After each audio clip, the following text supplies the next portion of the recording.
Bienvenidos a Infortambo Podcast, un espacio para las buenas preguntas y las buenas ideas de la lechería latinoamericana. Mi nombre es María Inés Rimondi y estaré acompañándolos junto a Alejandra Pichimata. Estamos orgullosas de presentarles la tercera temporada de Infortambo Podcast. Por eso, en el capítulo de hoy hablaremos con un experto en ensilaje de maíz. Así es, conversamos con Gabriel Omad Gallardo, quien es asesor de cultivos en Ferozor. Gabriel es ingeniero agrónomo, mención en producción animal y técnico agrícola. Y justamente le consultamos sobre el maíz porque desde hace aproximadamente 10 años se ha convertido en un cultivo estratégico para las lecherías en el sur de Chile. Al ser una práctica relativamente joven, los productores día a día buscan a través del ensilaje de maíz mejorar sus indicadores y resaltar aún más sus bondades en la producción energética de manera económica.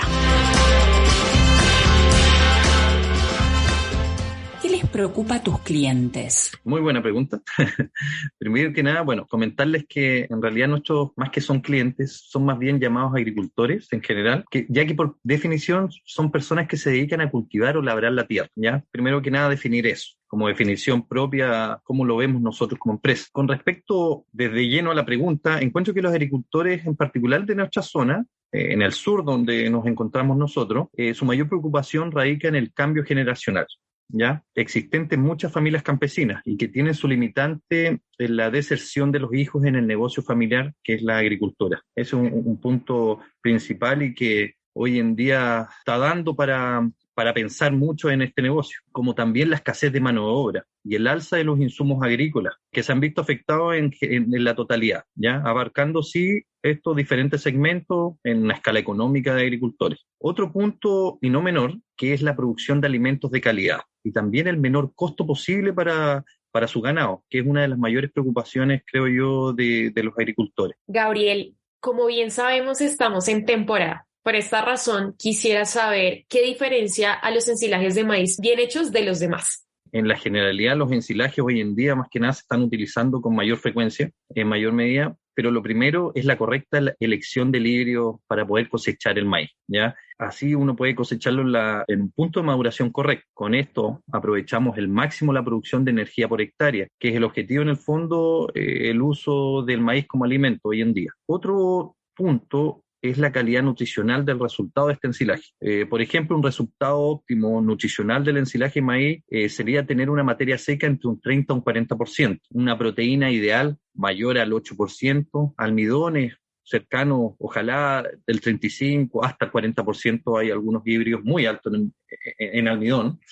Y como energía metabolizable ideal mayor a 2,6, que se mide como energía en megacalorías, como energía metabolizable por kilogramos también. Y una fibra detergente menor al 40%. Ese es como un punto óptimo en calidad nutricional, ¿ya? También otro punto para contestar tu pregunta es asegurar un alimento libre de hongos que pudieran provocar esto, finalmente micotoxinas, y finalmente problemas a la salud de nuestros animales. También una perfecta elaboración del ensilaje es clave en la determinación en el final de buenos resultados nutricionales, que finalmente producirá una mayor ganancia de peso diario en los animales, ya sea en engorda o una mayor producción de leche, que es lo que nos encontramos en la producción hoy en día acá en el sur, tanto en producción de leche como de carne. Ahora, para lograr obviamente todo lo señalado anteriormente, es muy importante un correcto picado de la planta al maíz, ya ojalá 7 centímetros aproximadamente, y algo muy relevante es que la cosechadora además parte al grano, para que quede expuesto finalmente el almidón,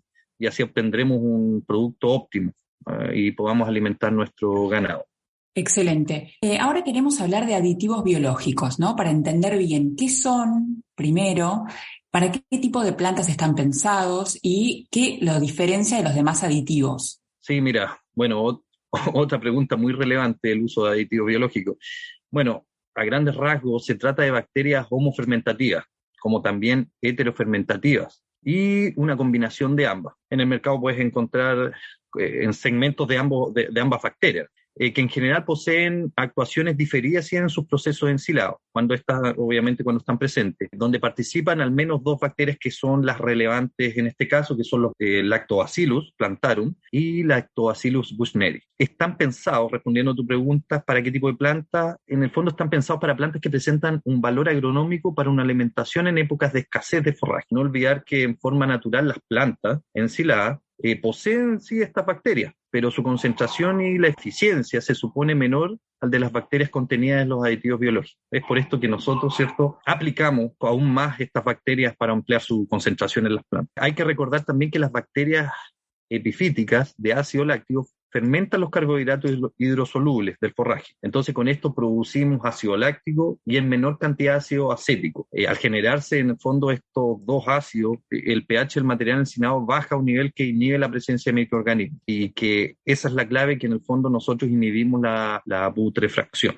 Que eso, en el fondo, evitamos que nuestro material ensilado se pudra. La diferencia entre aditivos radica principalmente en la cepa bacteriana y la concentración, en el fondo, de estas a utilizar. Bien, ya que hablas de eso, sabemos que el ensilaje de maíz se ha convertido desde hace muchos años en un alimento bastante importante dentro de las lecherías. Por eso, y para mantenerlo con esos estándares de calidad, me gustaría saber qué puede llegar a afectar el valor nutritivo de esos ensilajes de maíz. Hay ciertos factores que afectan el valor nutritivo. Primero que nada, bueno, tener una claridad que el proceso de fermentación no comienza rápidamente en ausencia de oxígeno y con una disminución del pH en menor tiempo, que eso es lo principal, ¿ya? Para esto hay que evitar algunas premisas, ¿ya? Como los siguientes pasos a seguir. Bueno, idealmente ensilar en el momento óptimo. En este aspecto, bueno, tiende mucho a tener relevancia la madurez de la planta y el contenido de materia seca. Uno estima que lo ideal es cosechar teóricamente un 32% de materia seca. Ese sería como el óptimo ensilar. Otro aspecto es el tamaño de picado adecuado, que sea homogéneo, que tenga además una buena compactación. Al ser homogéneo y tener un tamaño ideal,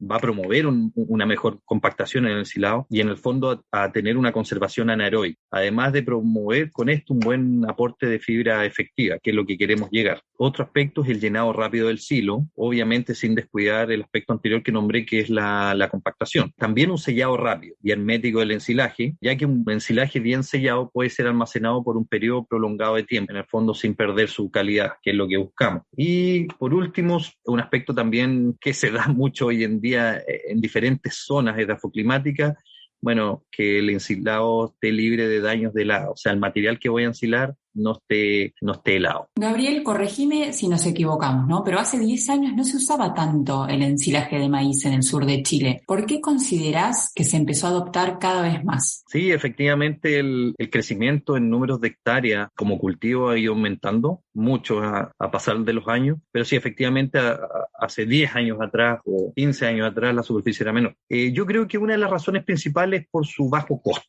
obviamente por kilo de materia seca por hectárea. Si bien los costos de establecimiento del cultivo han ido aumentando dado el alza de los insumos, pero llegando a valores hoy en día de los 2,5 millones por hectárea, considerando arriendo en muchos aspectos, pero aún sigue siendo bajo el valor del kilogramo de materia seca ofrecido, con un costo que radica entre los 130 a 180 pesos aproximadamente. Puede variar según el rendimiento y también la tecnificación que ocupe cada agricultor. Otra razón, sin duda, es por su calidad energética, también de fibra que presenta el cultivo. Además que esto en conjunto con su gran volumen de materia seca y materia verde que nos entrega este cultivo. Otro factor, creo yo, y muy relevante, que hoy en día se ha ido dando una cantidad mayor de híbridos disponibles en el mercado para ser sembrados. Algunos con mayor precocidad, otros con menor precocidad, y que esto va generando una mayor oportunidad de sembrar en lugares donde antes quizás era impensado sembrar. Y netamente va por sus necesidades térmicas propiamente de cada híbrido y que nos dan lugar a sembrarlo en muy buenos lugares. Gabriel, en la actualidad se han integrado más productores con ganas de hacer ensilaje, que era lo que tú mencionabas anteriormente. Y a eso se le ha sumado la tecnología, los híbridos,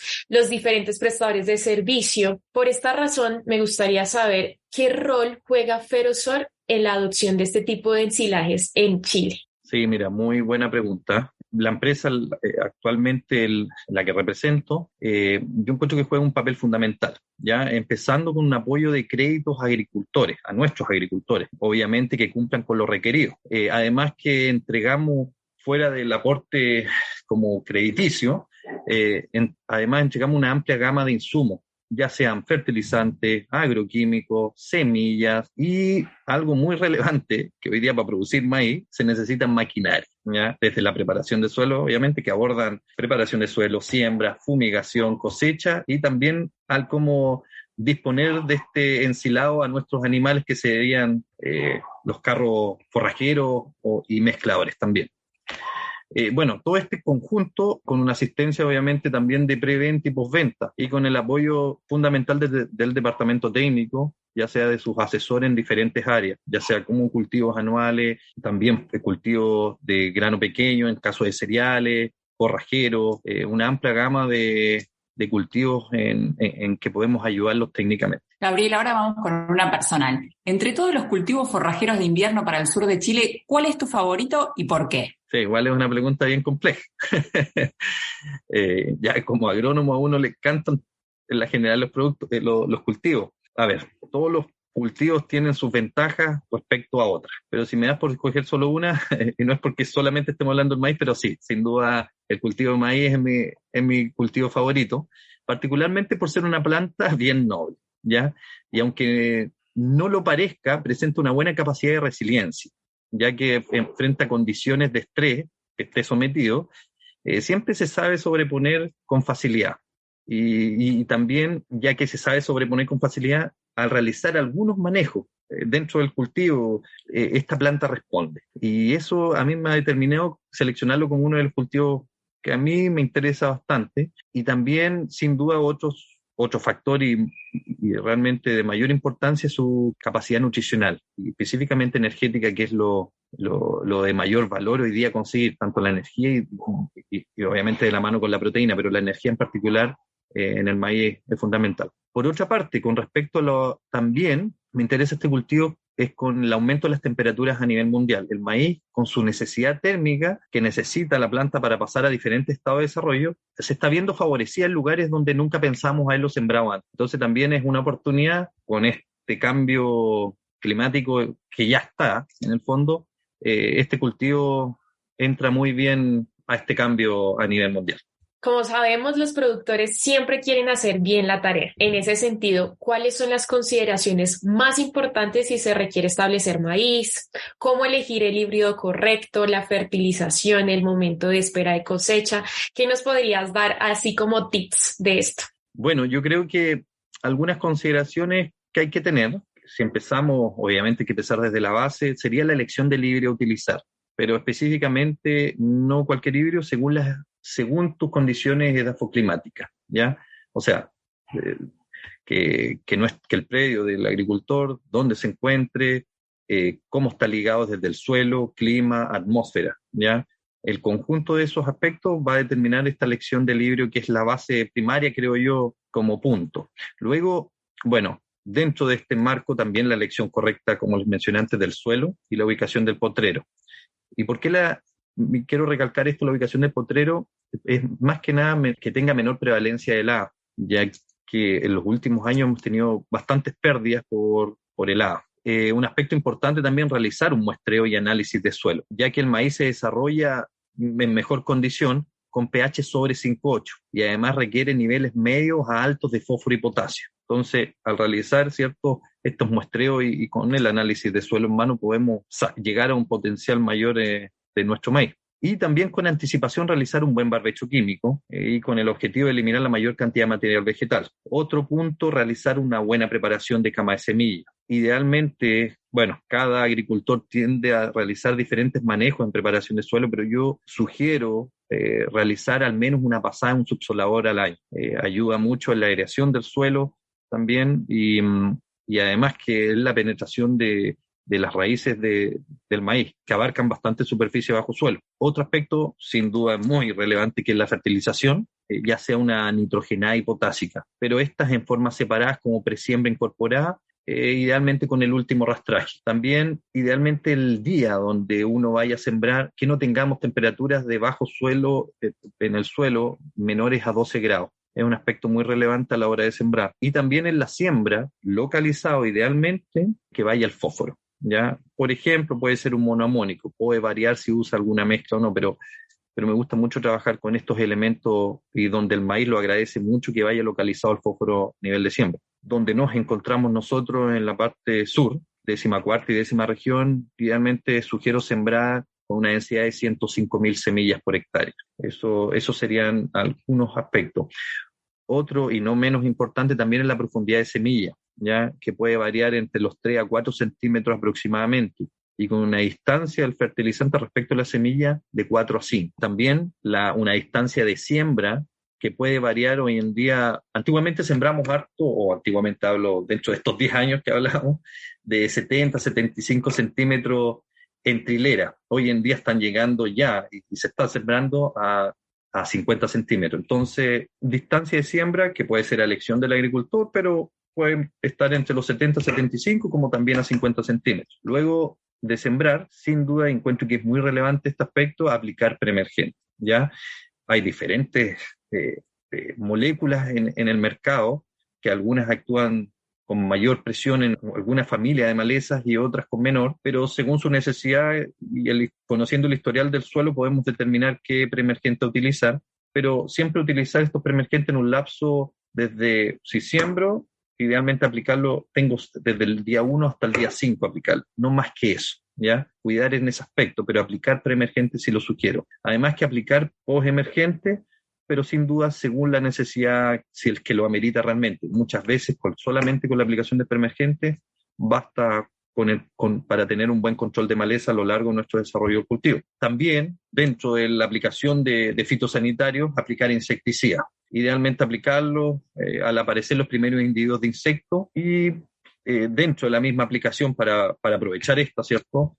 Puede ir acompañado con algún bioestimulante. Y un aspecto importante que lo comenté delante, pero es importante recalcar que cosechar a un porcentaje de un 32% materia seca y en grano a la vista, al menos con un 3/4 línea de leche en grano. Y por penúltimo factor, penúltimo punto en el fondo, tener un correcto picado, ¿ya? Un correcto corte y un correcto picado, que eso va a determinar también tener una buena compactación y en conjunto que tenga un buen tapado en el ensilaje. Otro punto sería la elección del híbrido, ya que, como lo mencioné antes, bueno, va a depender netamente de la suma térmica del lugar a sembrar y que esto nos va a ayudar en el fondo para tener mayor o menor acumulación de grados días que pueda necesitar nuestro híbrido, ¿ya? Con respecto a la fertilización, se debe saber que el maíz presenta una necesidad tanto de nitrógeno, fósforo y potasio y de micronutrientes, ¿ya? Las etapas importantes para absorber la absorción de nutrientes en el maíz principalmente están en los estados de estiramiento del tallo, que serían B6 y afloración. Entonces, si es que uno pudiera concentrar el aspecto de la fertilización, ya sea de nitrógeno, fósforo y potasio, con los micronutrientes en ese aspecto, en esos estados puede ayudarlo, ¿cierto?, con bioestimulantes, por ejemplo, en esos estados, y como lo hablamos anteriormente, desde presiembra también incorporado. Para tener un poco con respecto a esta misma con este mismo punto, tener un poco de información y tener un poco de claridad, la necesidad, la demanda de macronutrientes del maíz es bastante alta. Por ejemplo, de nitrógeno está necesitando alrededor de 210 kilos por hectárea de nitrógeno, de fósforo 86 kilos y de potasio 193 kilos por hectárea. Si nos vamos ya a aspectos como el calcio, 40 kilos, el magnesio 50 kilos y de azufre 26 kilos. O sea, les comento esto ya que es relevante tenerlo en consideración para poder sacar el mayor rendimiento potencial de nuestro híbrido de maíz. Excelente, Gabriel, eso fue un montón de información. Ya nos imagino a los oyentes tomando nota de todo lo que acabas de decir. Y para ir cerrando, bastantes cosas ya las dijiste, pero por ahí te pedimos así como un resumen, ¿no? Recién hablabas de consideraciones para establecer el maíz. Si ahora nos podés compartir cortito algunas para elaboración del ensilaje, ¿no? Algunas ya las mencionaste, pero quizás a modo de resumen nos podés repetir el punteo. Sí, no hay problema. Bueno, sí, la importancia de una buena elaboración. Primero hay que empezar de que hay que recordar que el ensilaje ofrece la posibilidad en el fondo de asegurar alimentos durante épocas de alta producción para conservarlo en un futuro donde la producción de forraje es menor, ¿ya? Es por esto que es vital de importancia en el fondo de seguir eficazmente los manejos de elaboración. O sea, la elaboración del ensilaje es el punto clave con los aspectos mencionados y que voy a mencionar algunos también para poder llegar al objetivo que nosotros queremos tener un ensilaje de calidad y que se refleje en carne o en leche. Bueno, dentro de eso, aspecto clave, cosechar al 32% materia seca, con 3/4 línea de leche en grano.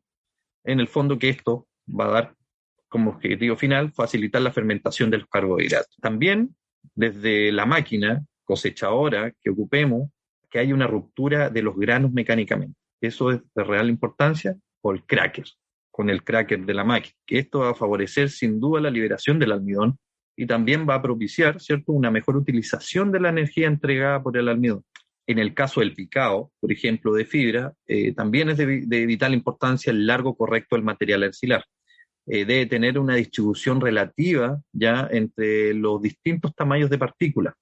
Así va a permitir, por un lado, una buena compactación y en consecuencia también la conservación anaeróbica. Con esto también nos va a dar que va a poder aportar de mayor cantidad de fibra mecánica. Como vimos en algunas de las preguntas anteriores, la compactación y el buen sellado es muy importante. Y el objetivo, vuelvo a recalcar esto, es eliminar la mayor cantidad de oxígeno, ya que este elemento tan vital para nosotros, el oxígeno, al eliminar este elemento, va a rechazar la consecución en el fondo de condiciones anaeróbicas que sean necesarias para el desarrollo de bacterias y que éstas producen el ácido láctico que finalmente promueven la disminución del pH. Y así vamos a evitar en el fondo que proliferen patógenos que van a producir la putrefacción de nuestro ensilaje.